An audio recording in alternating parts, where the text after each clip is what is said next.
सकाळी सकाळी टिफिनची तयारी करायची होती आणि फ्रीजकडे गेले. फ्रीज ओपन केला तर बिचारा हा दुधी एकटाच पडलेला होता फ्रीजमध्ये. काहीच भाजी नव्हती माझ्याकडे, फक्त दुधी होता. तर एकतर थालीपीठ होतं किंवा हीच भाजी होते आमच्या इकडे. तर कदाचित तुमच्याकडे पण असंच असेल. तर एक दुधी होता, तर दुधी स्वच्छ धुवून मी त्याची साल काढून घेतली आणि एका खिसणीनं मी त्याला किसून घेतलं. तर किसून घ्यायचं आहे. तर इथे मी लौकी कोफ्ता बनवते. तर इथे मी किसून घेतला दुधी. छान पिळून घ्यायचा, एकदम व्यवस्थित पिळून घ्या. दुधी पिळून घेतलेलं पाणी आपल्याला टाकून द्यायचं नाही, ते तसंच ठेवायचं आहे. कोफ्त्यासाठी एक वाटण लागणार आहे. जिरे, अद्रक, लसूण, हिरवी मिरची आणि कोथिंबीरीचं वाटण तयार करते. किसलेला दुधी आहे आपले, त्याच्यामध्ये काही मसाले ॲड करायचे आहेत. धणे पावडर आणि हळद टाकते आणि जे आपण वाटण वाटलं होतं ते टाकते. थोडं थोडं करून आपल्याला याच्यामध्ये बेसन पीठ ॲड करायचं आहे. एकदम बेसन पीठ ॲड नका करू, गरजेनुसार ॲड करा. कारण जास्त पीठ झालं ना तर तुमचे कोफ्ते एकदम असे भज्यासारखेच लागून जातील. तर ते कोफ्ते नाही लागणार, भजेच लागणार. तर पीठ मळून झालं होतं आणि एका कढईमध्ये मी तेल घेतलं आहे, जे आपल्याला कोफ्ते फ्राय करायचे आहेत. तरी ते गरम झालं की नाही ते चेक केलं आणि चमच्याने मी छोटी छोटी अशी भजी टाकून घेतली. हव्या त्या आकारामध्ये तुम्ही इथे टाकू शकता. तर मीडियम आकारामध्ये मी ते भजे टाकून घेते. ते गोल्डन कलरचा होईपर्यंत तिथे आपल्याला फ्राय करून घ्यायचे आहेत.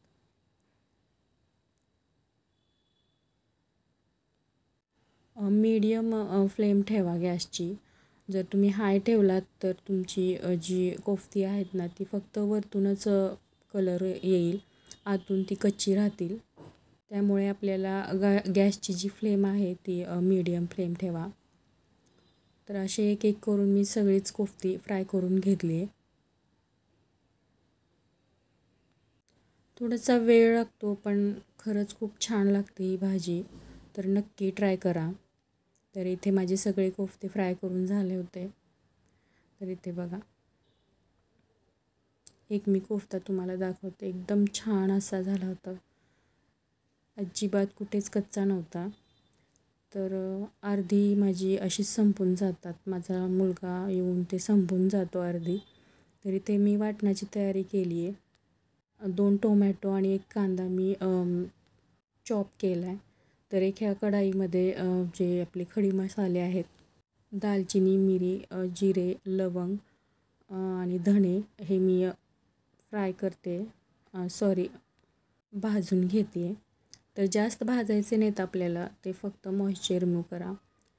तर इथे आपले खडे मसाले भाजून झाले होते. इथे मी काजू पण भाजून घेते. काजूमुळे छान आपली मलाईदार अशी पेस्ट तयार होते. तर काजू टाकते, थोडंसं तेल टाका. तर काजू पण माझे भाजून झाले होते. तर त्याच कढईमध्ये जे मी कांदे कापले होते उभे, तर ते भाजून घेते. तर थोडेसे आपले भाजत झाले ना कांदे, तर त्यामध्ये टोमॅटो टाका.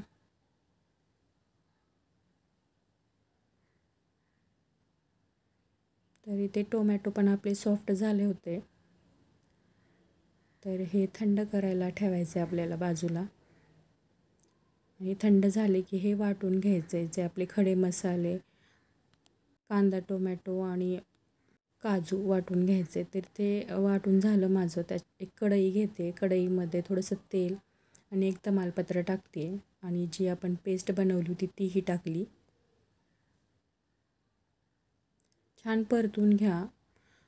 तर ग्रेव्हीला छान तेल सुटलं की त्याच्यामध्ये मीठ, लाल तिखट, हळद टाकून छान परतून घ्यायचे. आलं लसणाची पेस्ट टाकते, गरम मसाला टाकते.